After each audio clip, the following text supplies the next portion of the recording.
the the group who have come together and made Play Their Way.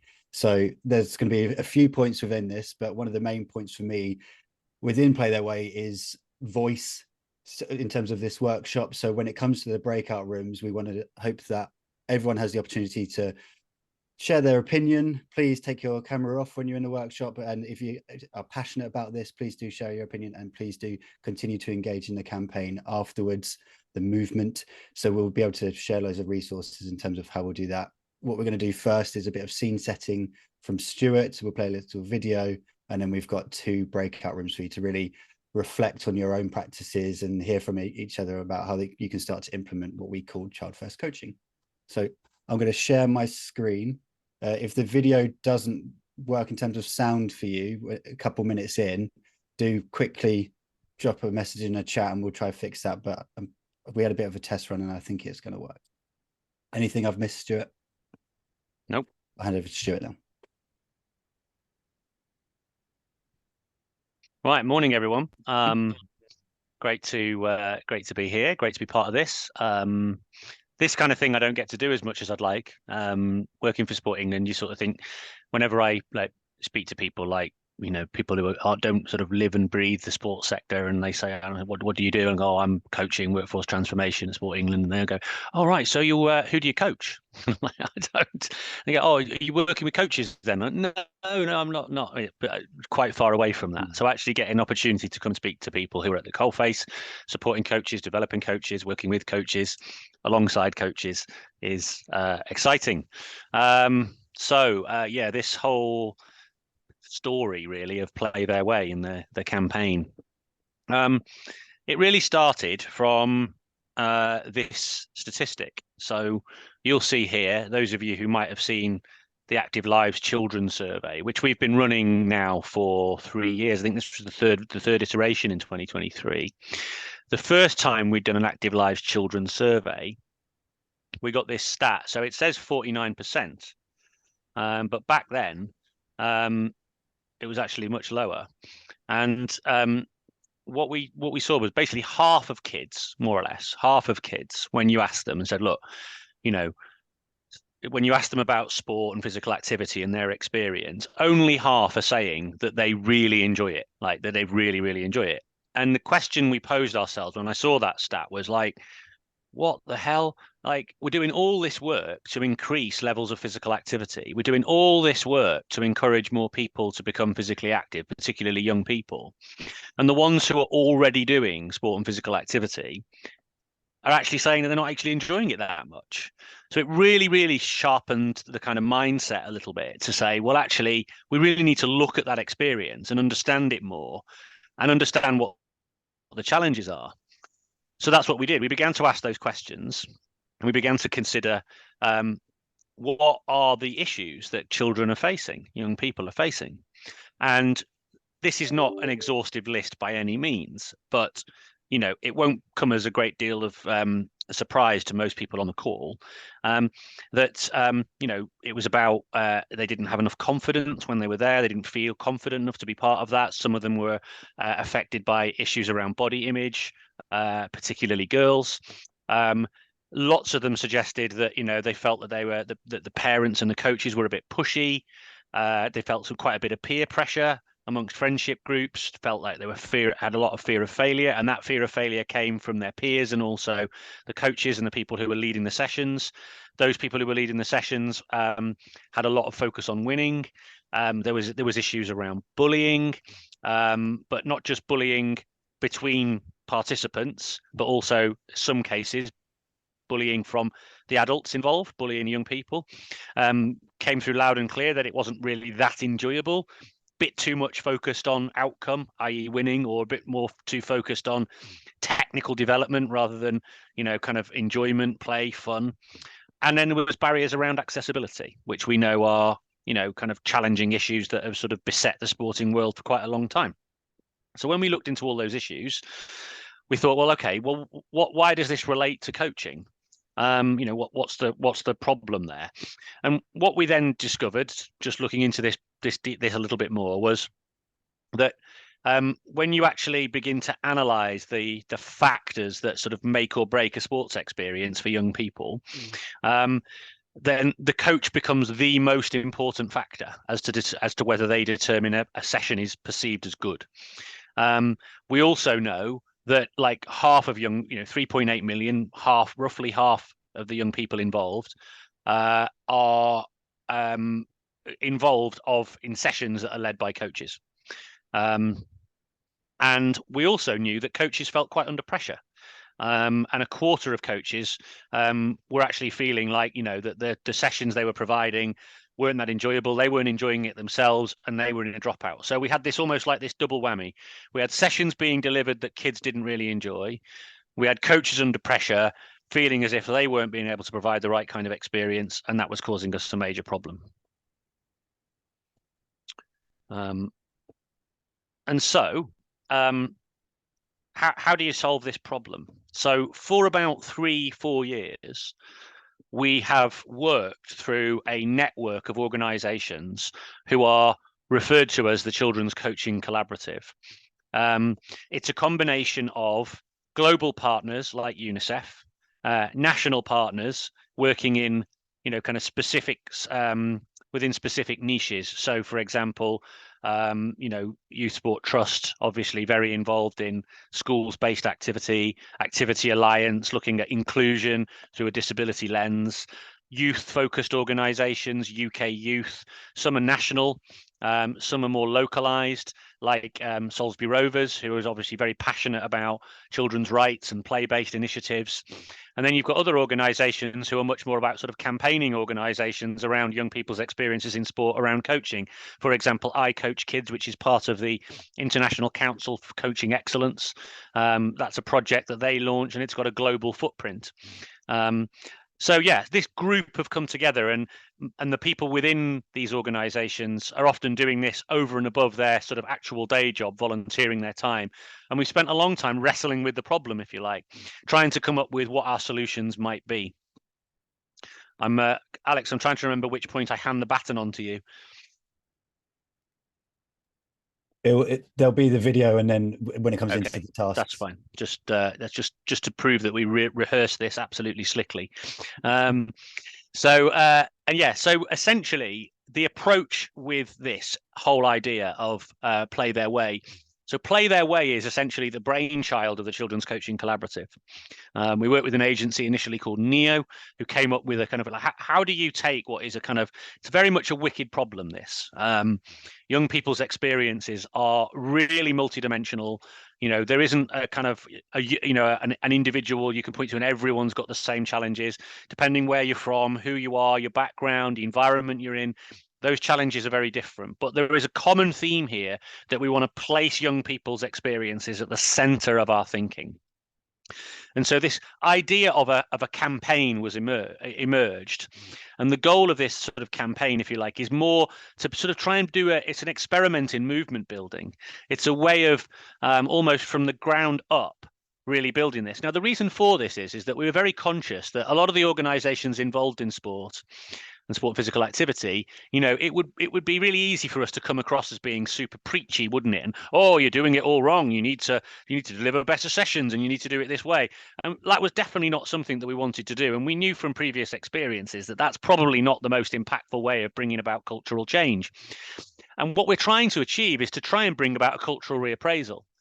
Sport and physical activity, sadly, has become very focused on outcomes, very focused on talent development type ideals, stuff we've seen in, for example, the White Review, really bring that to life, very young people on a podium pathway at the age of 7. It's kind of a bit of a strange world that we're operating in. And as a result of that, we're not necessarily saying that we're not going to moralize and say whether that is wrong or right or anything like that. Everyone's got their own viewpoints on that. That's fine. What we wanted to do, though, was to raise the question of, kind of what would an experience look like if young people were in charge of it, and to actually utilize a framework or a different framework to think about the experience in sport for young people. And so this notion of voice, choice, and journey emerged as one of the central pillars, and that's fundamentally based on the UN Convention on the Rights of the Child. If we go on to the next slide, Alex. So the idea behind this construct is that what we wanted to try and do was to network together groups of coaches, clubs, national organisations, governing bodies, active partnerships, all the people involved in the delivery of sport and physical activity across the country. Join them together and start to make their voice louder. Because what we felt was that there were a lot of people out there who really believed in doing things differently and were actively doing things differently, but were finding it really quite challenging to do so because they felt as if they were fighting against a prevailing culture that sort of worked in the opposite direction. So what we wanted to do was to connect them together with others to actually say, by the way, you're not on your own. You know, there's other people out there, both within your sport and outside of your sport, with the same ideals and beliefs. And what we felt was if we could help them sort of find each other and help them create this network and this movement, then in time we would bring about a cultural reappraisal, because you'd be able to present to the world an alternative perspective that places the rights of the child at the centre and their voice, choice in the journey. So here's a little bit of a video that explains all of this.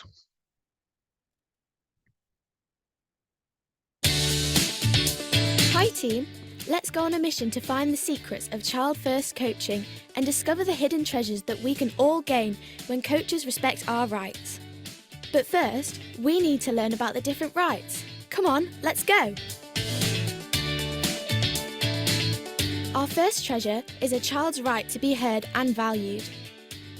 Every child has the right to express their views and have them taken seriously. As a coach, we should listen to and value what young people say in each session and involve them in decisions that affect their experience. When this right is respected, young people build the confidence to speak up for themselves and shape their sporting journey. Our next treasure is the right to play. Play is so important for young people's development. We should facilitate opportunities for children to be creative, explore, and develop their own interests and passions within and beyond the game. This treasure is the right to develop. Every child has the right to develop to their full potential. We can help young people thrive by creating positive and supportive environments where they own their journeys in sport and physical activity and feel valued. This treasure is for kids who are disabled so they can have an independent and active life. Disabled children have the same rights as every child. We must work to create inclusive and supportive environments where all children can participate fully. By doing this, children's confidence increases, along with their motivation to take part in sport and physical activity. Our final treasure on today's quest is the right to be treated equally. Every child, regardless of ethnicity, gender, religion, language, ability, or any other status, has the right to be treated equally. This leads to positive experiences and outcomes in sport and beyond. Respecting this right builds important social skills and friendships which can last a lifetime. Imagine a world where every kid is seen, heard, and valued, where they can play the way they want to. That's what Child First Coaching is all about, and that's what the Play Their Way movement aims to achieve. Join the movement, respect the rights, gain the skills. Will you join us on this journey? Let's play their way.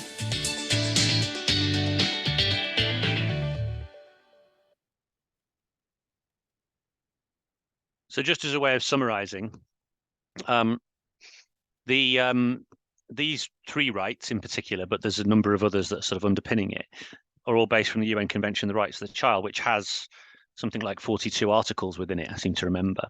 And within that, these five are particularly prevalent for us. It seems strange, doesn't it, that you should have to remind individuals within the sporting system, policymakers and providers and deliverers, et cetera, that we need to respect the rights to, for example, equality and to be free of discrimination. But sadly, I think we do.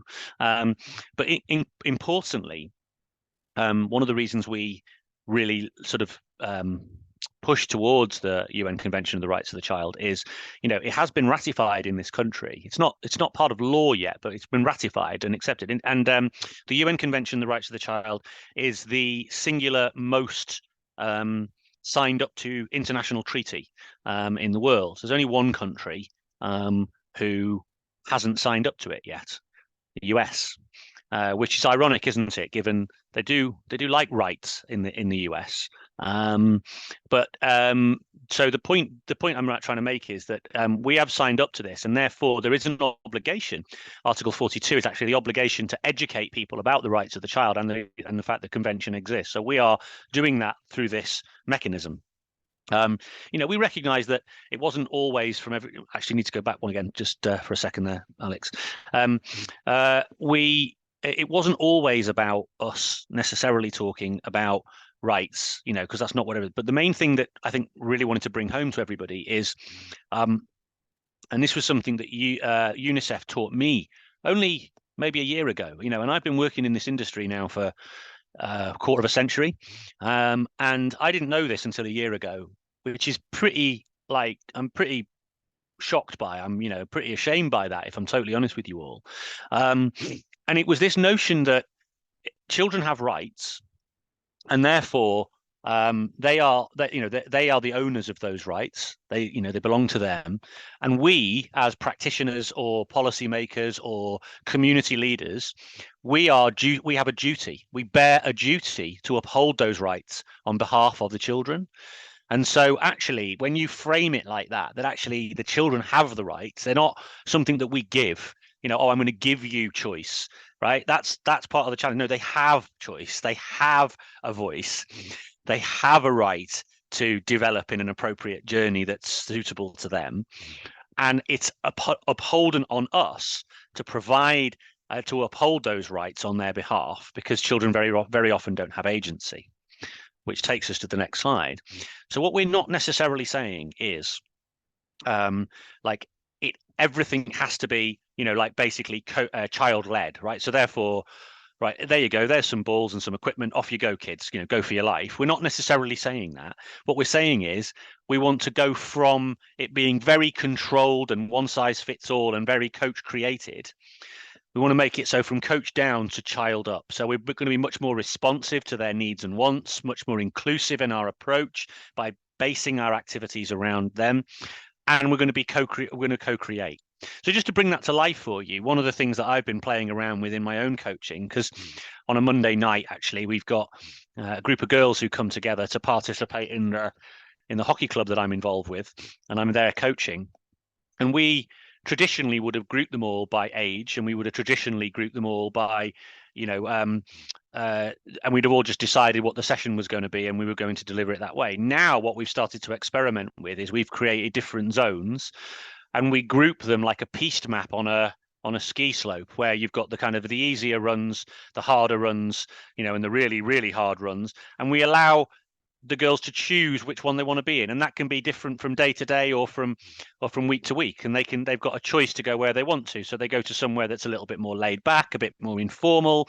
They've got a bit more time to sort of chat or whatever they want to do. We're not going to necessarily, and then you've got another group where there's actually, we're going to be a bit more hard charging and impactful, and that's designed around their own ideas around we asked them a little bit about what it is, how they wanted to structure the sessions, and then we spoke a little bit, and then we created this sort of choice architecture through this piste map, if you like, and then we're just playing around with it and experimenting. I'm not sure we've got it quite right yet, but that's the kind of thing that we're approaching, an example that we're using in my coaching on a Monday evening.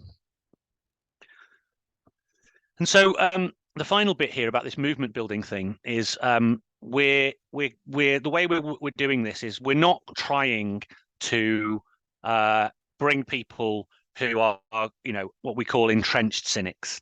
So you probably will know this. You can probably all picture the people that who are going to go, this is all woke nonsense. It's all oh god, this is nanny state stuff. This is what's all wrong with the world. You can imagine those people. I know who they are. I see them myself on a regular basis. That's not who we're trying to reach with this audience.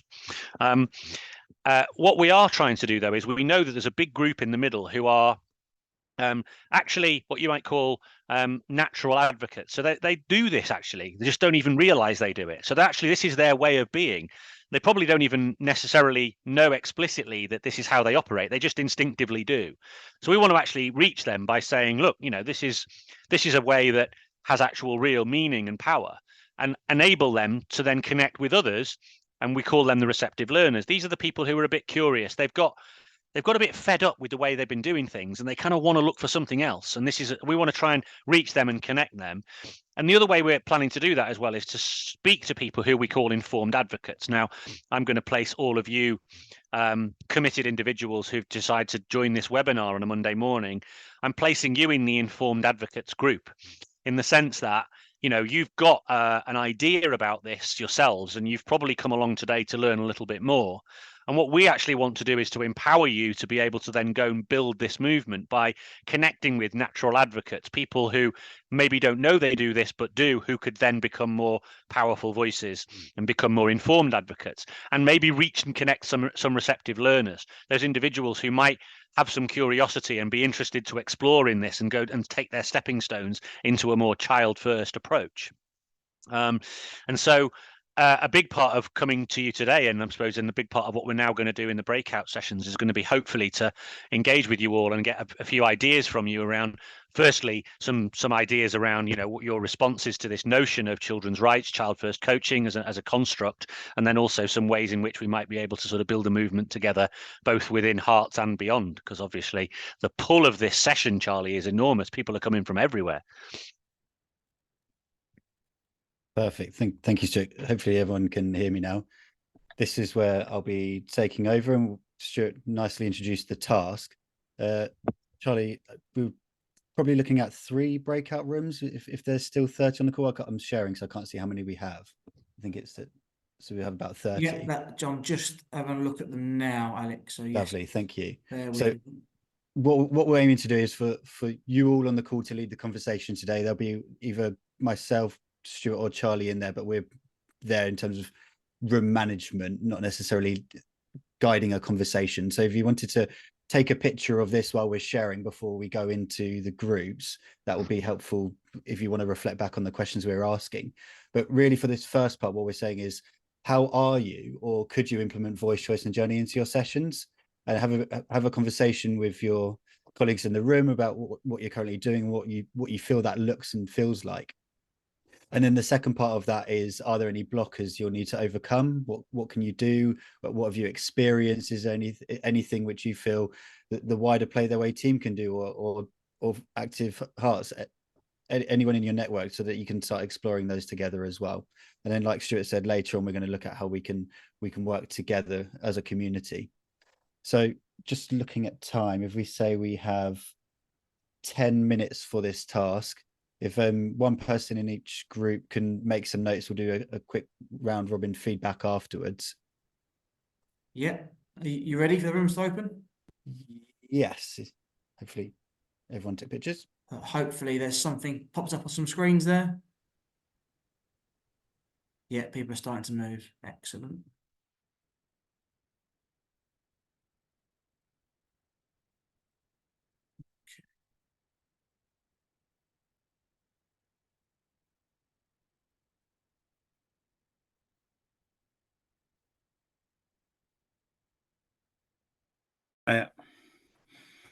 Let me just pause that recording as well. Quite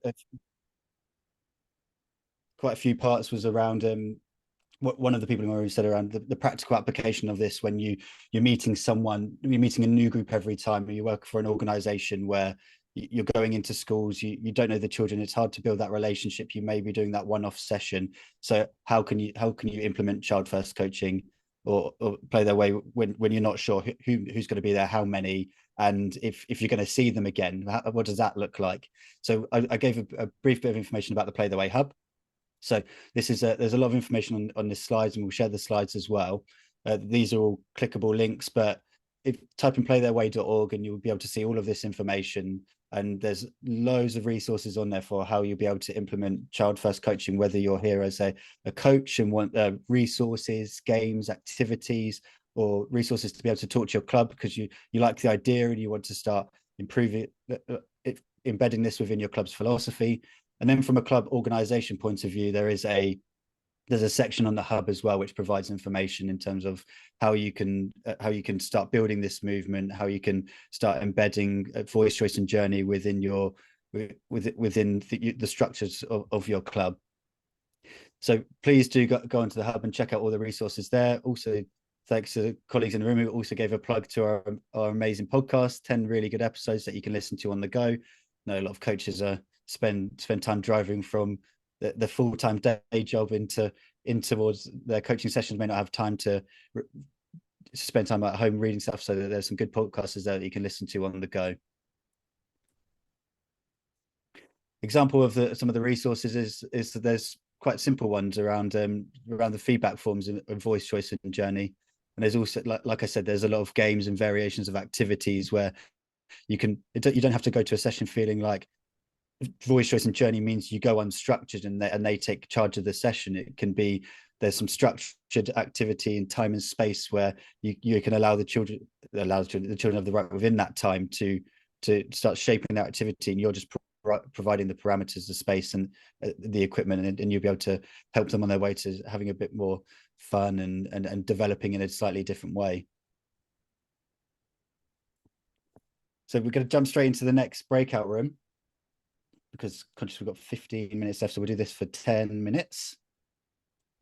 And this is around how you could individually and collectively build a movement. This conversation started in my last breakout room, instead of two people already connecting to say how they can share from each other, which was great to hear. So what we'll do is we jump back into workout rooms and say, how can we start as individuals in the room, but how could you, with your community, your network, how could you bring people together potentially and have this conversation and start to help grow more child first coaches locally?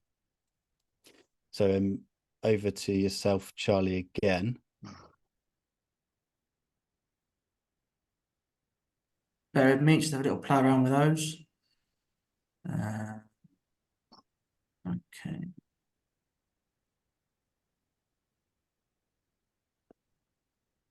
Did you get my note, Alex? Oh, okay, that's great. I've got in the diary until 11, so that's okay. Perfect. Just remind me, I missed that there. What's this breakout room? What we going in for? What's the? There's how could you individually and collectively build a movement of child first coaches locally? Child first coaches locally. Okay.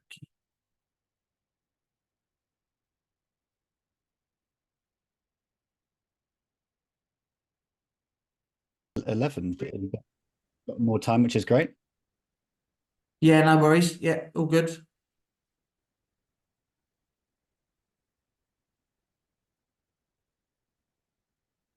Just waiting for Stuart's group again, I think.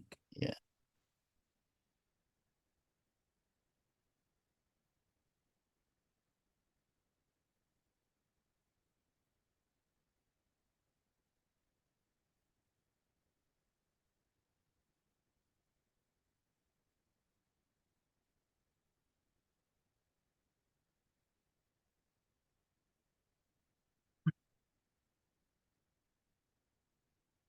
There we go. Perfect. I think that is now everyone back, Alex. Great, thank you. Poor old Sarah gets twice now. She's been ripped out the room mid thought. I'm going to follow up with you, Sarah, and I really want to pull on that thread. So feel free to drop me a line afterwards, and we can catch up. Lovely. I'm glad the conversation was flowing so well. I think what we'll do, because we've got a bit of time now, so we'll have a bit of a reflection and we'll bring both tasks together. So in terms of feeding back, so we've asked a few questions today around how you could implement voice choice and journey and blockers. But then we've also spoke about how we could potentially mobilize a movement in our local areas. So I wondered if people in the room had what could provide any information on what they spoke about in their breakouts, if there's anything specifically which they felt quite passionate about.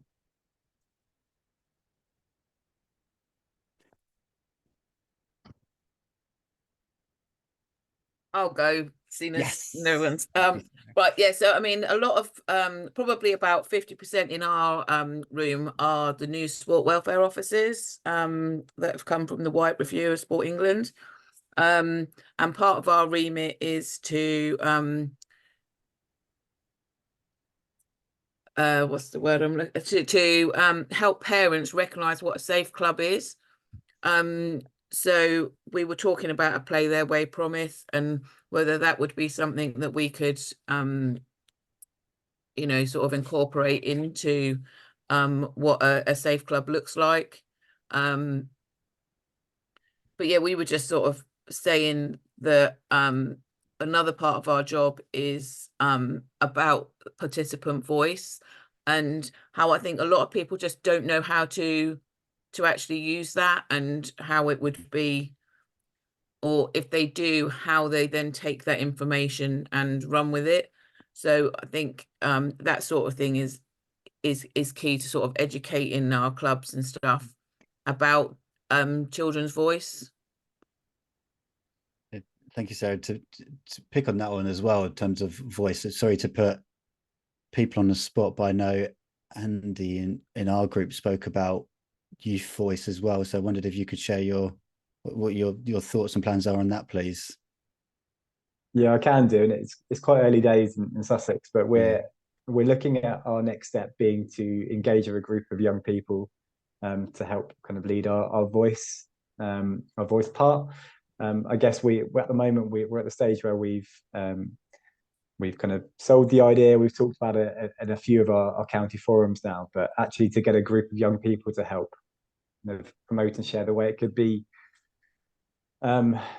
pushed in Sussex. And one approach we're looking at, and Nick's on the call, Nick Chalel's on the call here, is his bag really, is to engage with the Coach Corps apprentices we've got in Sussex to help them be a bit of a lead voice.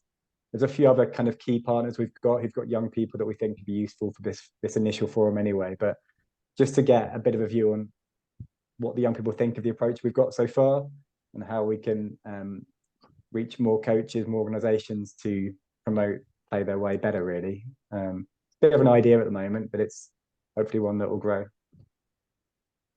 It sounds like a great idea. I think that what I was describing in my group is that the Play Their Way Hub has two sides to it.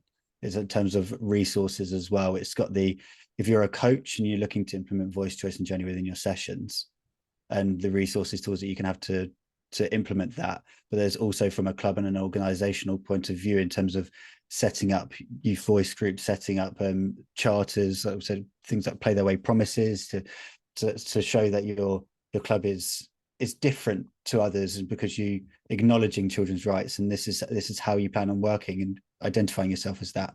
I think I'd highly recommend going onto the hub to see those types of resources, and that's where the part of the question around what can the Play Their Way team do. I think that's where our team and the Children's Coaching Collaborative as well.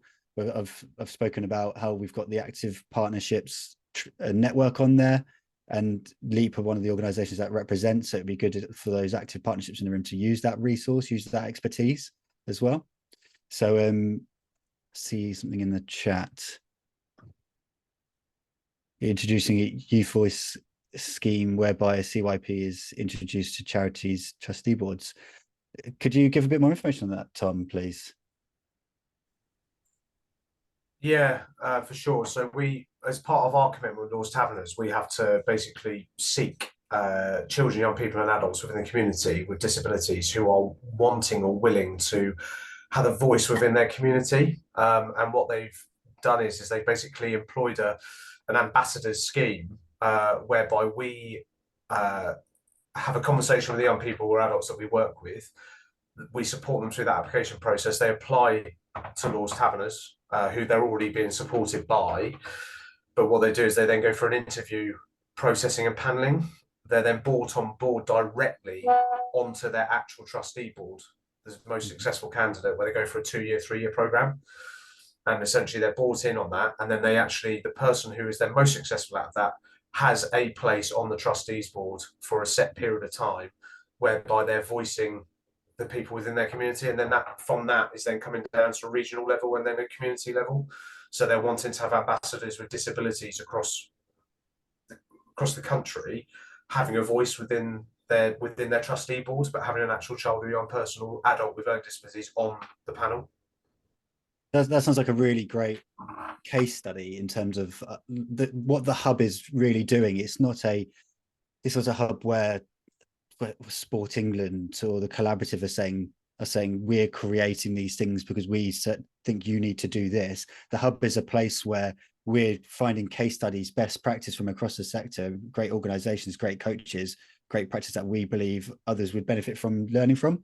So that sounds like a great one where it'd be really interesting to follow your journey on that, and because I'm sure a lot of other organizations could learn from that as well. Thank you for sharing that. I think the part for me of this as well, which is really interesting, which is it's harder to share opinions, but it's around the blockers. When we ask this question in terms of, we've got voice, choice, and journey, and we're speaking about child first coaching, but is there anyone in the room who's got the feelings in terms of I'll find this hard to implement, or I'll find this difficult within my setting, and maybe some challenges that you'd like to discuss? What I fed back, Alex, was that I'm a multi-sports coach. I coach badminton, and because badminton is my third sport, I call myself a recreational coach. But other coaches I've worked with, they have quite a different approach, and I don't know if it's the same with all racket sports, but I'm a rugby coach and a netball coach as well, and that's quite different. But I wonder whether some people, particularly, well, I'm old, so I can say this, but particularly older coaches have been used to coaching a certain way. And I think, one of my fellow coaches, I think he would struggle. For example, we have a child who's on the autistic spectrum at one of our badminton sessions, which is absolutely brilliant. But the other coach struggles because his behavior is not like what you expect in a sort of non-inclusive session. Thank you. That's a really great example. Thank you. There when we spoke about the different types of people on in terms of the spectrum, there are always going to be those ones who I've always done it this way, but there may be those people who have always done it way because they feel uncomfortable to do it any other way, not because they're arrogant and they want to change, it's because they feel uncomfortable changing, and that's the process as well. So there's resources available, and what we also have is a once a month hosted by UK Coaching, and different members of the Collaborative do it. It's called we need a formal name for it, but it's a Play Their Way coffee catch up. It's an hour every month where coaches can come together and share, and there's different themes every time. Alex wanted it to be called Coached Eggs. I wanted it to be called the Coached Eggs, but I just no. If it doesn't have a pun, I'm not involved. But thanks, Stuart. Yeah, but yeah. So those are the great environments where we're saying that we're not saying there's an end goal where everyone has to change to now. We're talking about a journey ourselves.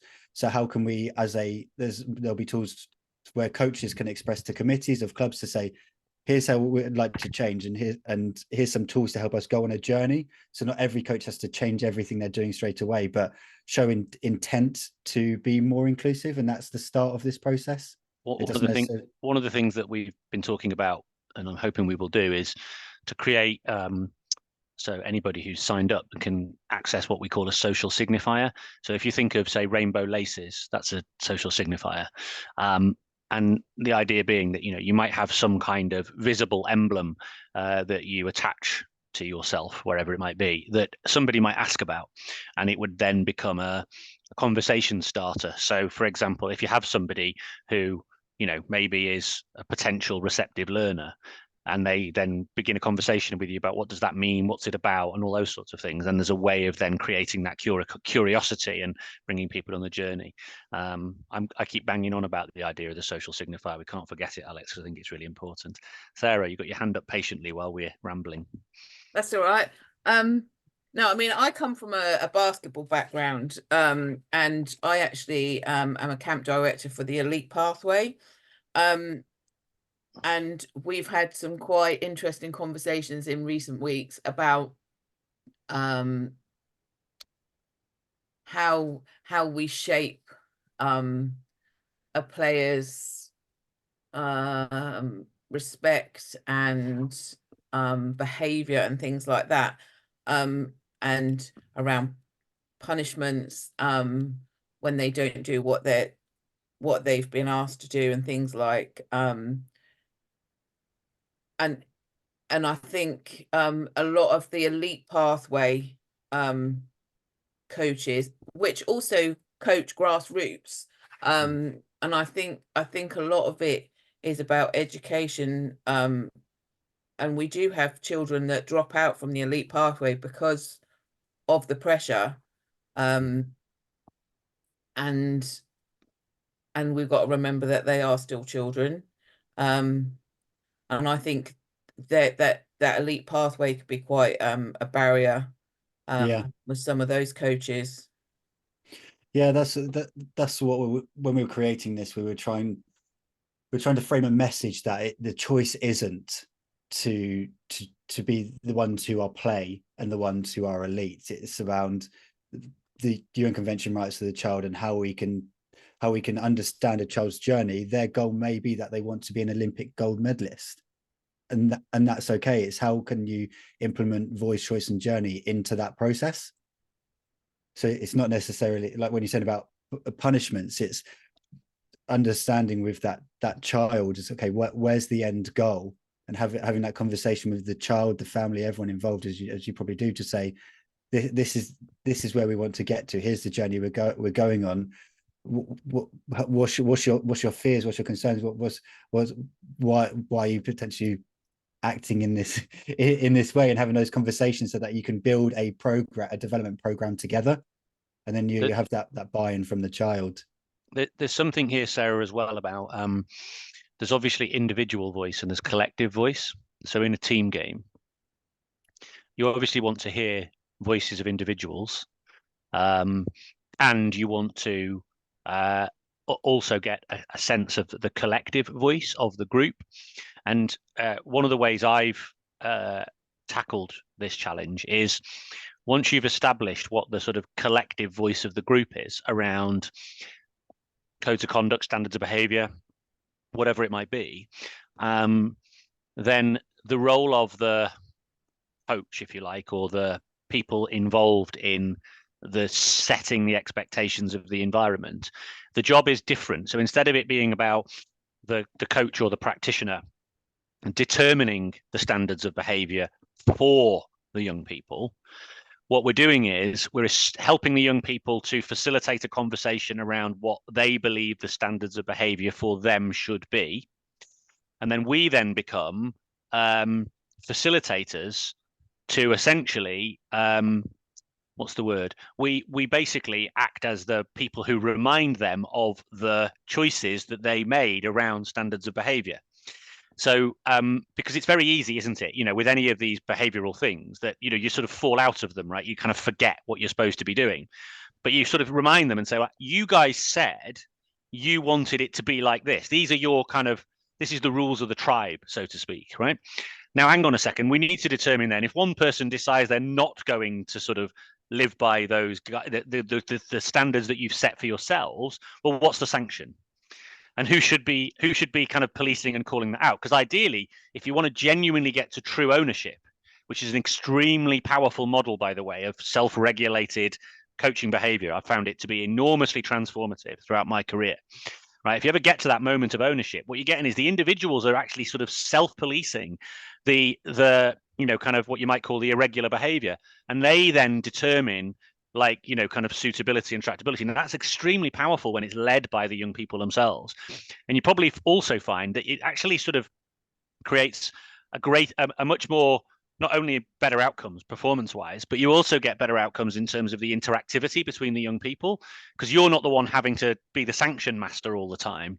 So worth playing around with. And I can recommend some people to speak to if who actually I know worked in basketball quite heavily, if you want more details about how you go about creating that kind of standards and choice architecture with young people, because there is quite a skill to it. Can I just come in on that? Please do, yeah. My thoughts around all this is almost building blocks. So being on the ground with coaches, I know what we started, but this seems to always almost come back to the skills of the coach. So we need to be able to make sure we've got the coaches with the skills to almost let go of the sessions, give the children this freedom. And from my experience, this isn't easy. I think we're getting better at it, but it's not easy. That's a really good point, Mark. I actually think people think that this is a cop-out and it's easy. It's actually really challenging. You have to be super skilled to do it, to work in this way. Yeah. This is where Stuart's will tell all the time about one of his biggest bugbear is just the different types of levels of qualifications, and that the fact that coaching a group of children and a session like a child first coaching session on the ground, and you don't know who's going to turn up, different abilities. You could be a level 1, 2 coach, and then level 4 you're in a pathway. When it's very much, I'll probably argue that session on the ground is a lot more complex and there's a lot more factors to it involved. So yeah, it's a great point. Tom. No, I just wanted to say that I think that what Mark was just alluding to there really also comes from the kind of the societal and cultural pressures around where you are as well. So I think, yeah, absolutely, Mark, like those building blocks and how you support a coach and being able to deliver. But like, if you take your own vulnerability as a person, as a coach in a community, and you go and deliver a session, unless you're absolutely confident that what you're delivering is 100% bang on, and you're in an environment where you've got people around you who aren't aware of that, or what you were talking about earlier, Stuart, in terms of the people who are going to turn around and say, oh, this is a woke way of practice, blah, blah, blah, blah. To deliver and have the confidence in your own person to be able to stand up and deliver that in an environment where people aren't trained and educated in that, it's an incredibly scary and anxious place to operate. So I think education is always about how we can educate people both wider but also in the moment as well. And I think it's that, how do we impact the wider community, club, parent, it doesn't have to be a club, but just from my perspective, a club or a community where you're educating both the parents, the community and the children. That kind of like that it's a multifaceted situation which isn't going to just be solved through the one coach. That's a really good point and a really important point to make, Tom, and I'm really glad you drew that out, because I think historically within sort of the world of coach education, the thinking has always been, oh, let's just put the information into the coach and then they'll be able to magically transform what they do. But the reality is that coaches don't operate in vacuums. Like you say, there is a societal and cultural pressure being placed. So there's firstly the sort of the cultural dimensions within the sport of what are we even doing here? And for a lot of sports, the main driver has nearly always been, we're creating future medalists. That's become pretty prevalent, right? So we need to be able to push against that to a certain extent. Now, by the way, the argument we're making here, by the way, is it's not an either or. Working in a child first way actually empowers performance as much as anything, right? It doesn't have to be the alternative, but it's still about trying to present that alternative way of doing things. And recognizing that coaches are under that pressure themselves. There's a great piece of research by a guy called Andy Pitchford who studied this in the world of football. And he actually spoke to a lot of coaches who were working in what you might call a child first way, and said they heard themselves being referred to by other coaches as either woke intruders or the fluffy brothers. These were the terms that were fired out. So they felt like they were really kind of like isolated, whereas in reality, there were probably more of them than you probably thought about. So we've got to recognize that there are these cultural dimensions, and that's a big part of what the campaign is about, is connecting with others who espouse the same ideals. And therefore you don't feel alone and you feel more empowered to be able to talk more loudly about some of these constructs. Lolly, come in. You're on mute though, so you might need to do that bit. There's the old classic. See, I told you I was new to all this. I think it's also having the confidence, because where we're based in Basildon Town Centre. So obviously a lot of our teenagers come in here with the whole, oh, look at me attitude. So you have to have the confidence to turn around and say, right, no, that's not acceptable. This is how it's going to work out. And as you said, it's being able to say, like, if they do something that's not acceptable, to be able to say, right, we're not going to have that. But then having the whole group that you're working with all on the same page as what is going to happen if, not to say rules are broken, but if it continues. So in here, we have it where at the beginning of the session, like me, myself, I'm originally from Hackney, so don't hold that against me.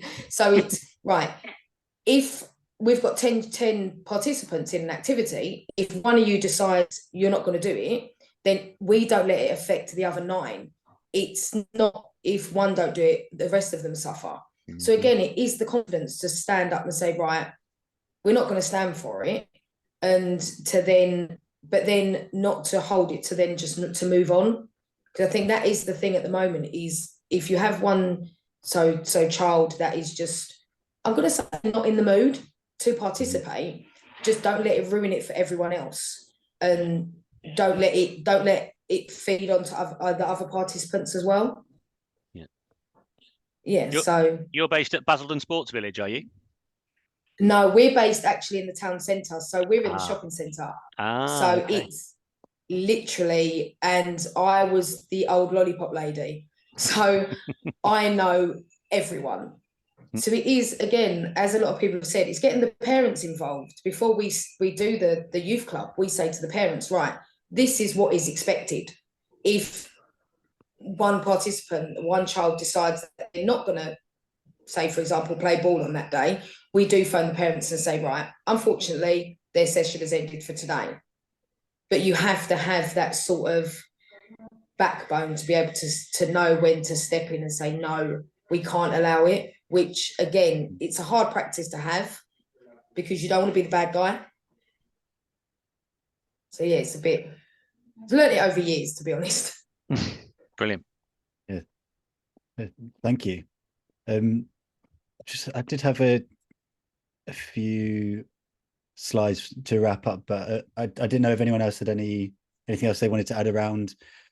Just a question around what could a Play the Way team, Children's Coaching Collaborative, do for you? What do you feel is currently missing, which would help you amplify the message or implement it in your practice?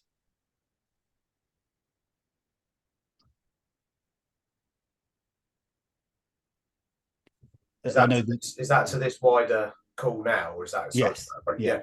Well, I've just spoken with Andy. Right. I think from a local perspective, county wise, I think it's how you work with the people within your community to try and build a network who are operating within this scope, and then how you then work collaboratively to put that on the ground. It varies in all the different environments and spaces you're operating, whether it's inside a town centre, shopping centre, whether it's inside a university, there's no one way which is going to solutionize that. It's got to be environmentally focused, in terms of the clientele or the participants you're working with, etc. So I think there's no one easy answer, but I think ultimately, as long as you're having very open and supportive, collaborative conversations with one another, and learning off of people's own mistakes and having that kind of growth mindset around how you deliver, it's probably one of the most powerful things you could use. Yeah, that sounds great, and I think I'm really glad you say that, because the initial part of this campaign has all been around awareness raising. So this whole first phase has been around awareness raising, materials, getting organisations such as yourselves involved in initial conversations, but our next phases are around how we can support people locally in place, build these communities and networks and the resources and tools to be able to do that. So that will be coming in the next couple of months. There's a potential few different models, but the concept is around how we can resource an organization to build a network and find and support and mentor child first coaches.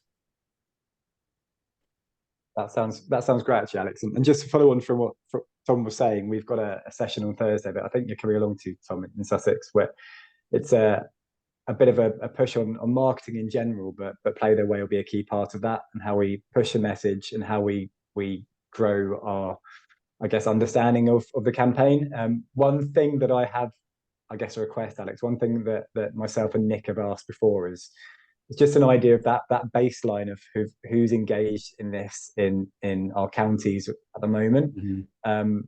Whether it be numbers, organisations, even names, would be great if that's allowed. We can ask, obviously, within our own network, but there's probably wider people that we don't know about that are trying to engage with this piece of work that we'd like to talk to.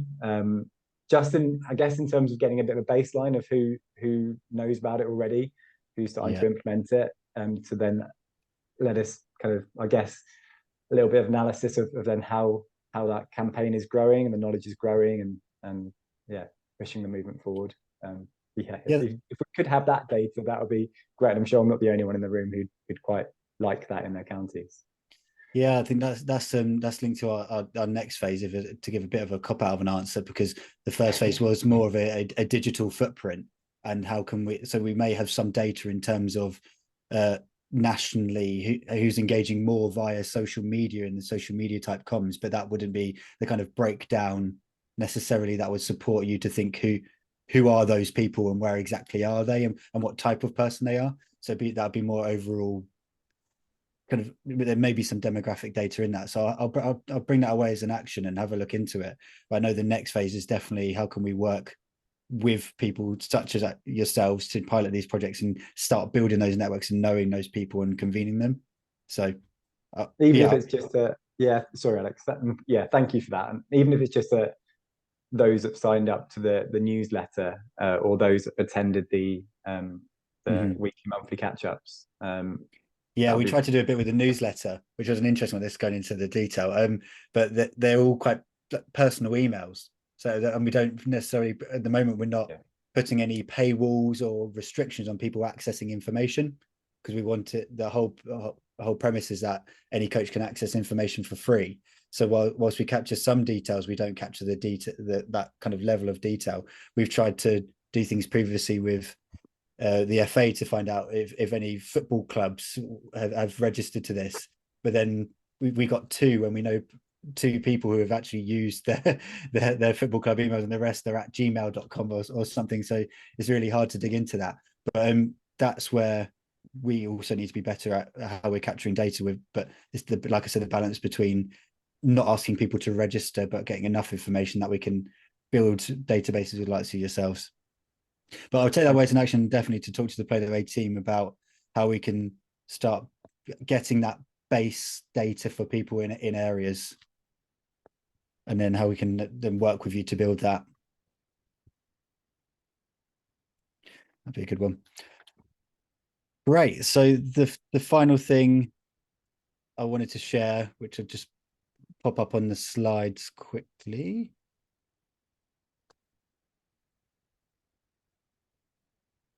Hopefully you can all see this. It's different ways for the coaches on the call to help us, help yourselves as well to engage and Play Their Way and help grow the movement. There is a registration for the latest news, so that's just quite basic information. We'll just take your email, but we have our monthly coach catch-ups, which the information is also on the hub, and if you sign up to the newsletter, you get information each month about what the topic and theme is. So if you do have a network of coaches, please do share that with them as well. That call is growing and growing. And also there's different resources on the hub there where you can share your stories, you can support, we can create different session plans, etc. And also there's tools to facilitate conversations.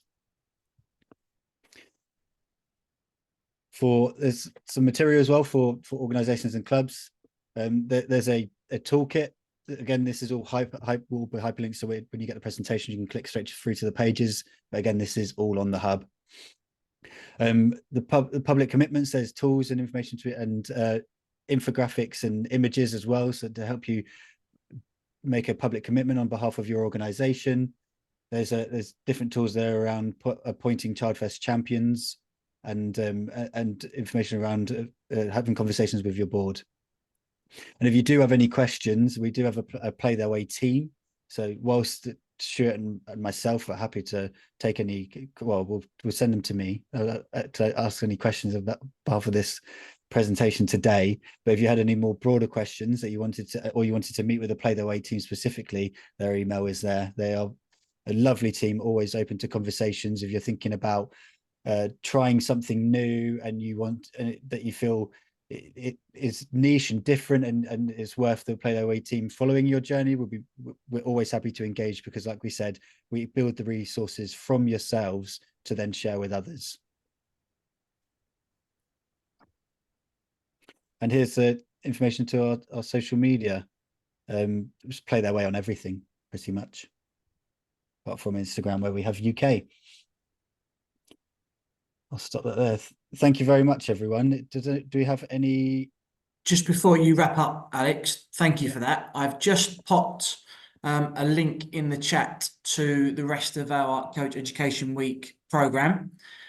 So if you want to have a quick look at that, there's a whole stack of courses, workshops, both online and in person, free and paid for courses in there as well. So please do have a look at that. I know some of you are booked on the webinar tomorrow morning, or tomorrow afternoon, sorry, with UK Coaching Duty to Care.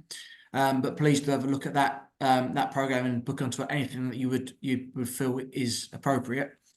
And then finally, just to help us, just got a couple of quick polls to sort of capture some learning.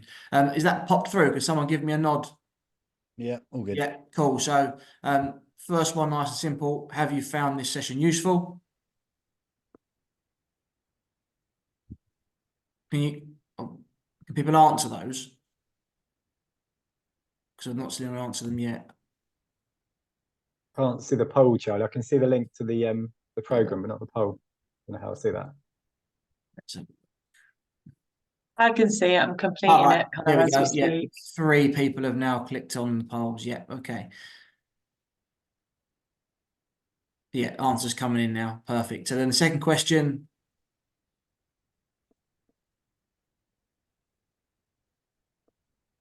Which part is most useful? Yeah. Are you more familiar with Play the Way than you were before this session? Hopefully most will say yes. It looks like that's what's coming in.